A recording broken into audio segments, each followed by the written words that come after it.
so this is a moisture meter. Type of moisture meter we use at the research farm. Many farmers also have these type of moisture meters on their farm so they can determine the moisture of the grain that they've either just harvested or they're going to harvest.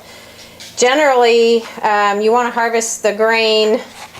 Well, there's a lot of factors that play into when or why you would start harvesting grain. Primarily the weather is one of them, but one of the other considerations is the moisture of the field. So if the grain is at the proper moisture, which the storage moisture for barley is 13.5%, then certainly it's time to get harvesting. And so the grain that we just harvested was at 13% moisture, which obviously it was ready to be harvested and get out of the field.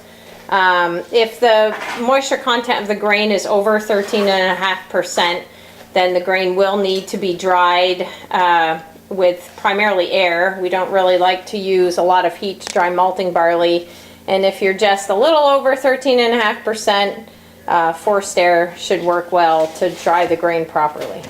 The barley may need to be cleaned prior to storage or even drying, depending on how much residue or refuse or trash is in the grain. Usually you can adjust the combine enough to get the grain clean enough to be put right into storage or right into a bin with air on the grain. However, sometimes if the grain is too weedy, it may need to be cleaned prior to going into storage. Ragweed, lamb's quarter, vetch, different weed seeds, they can all cause the grain to heat up. They can cause discoloring, they can cause off flavors, and basically rejection at the malt house or grain mill, wherever the grain is headed.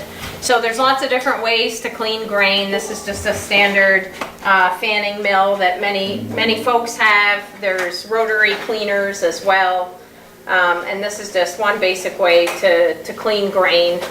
But again, if the seed is full of trash, especially green material, this can cause a lot of issues in storage.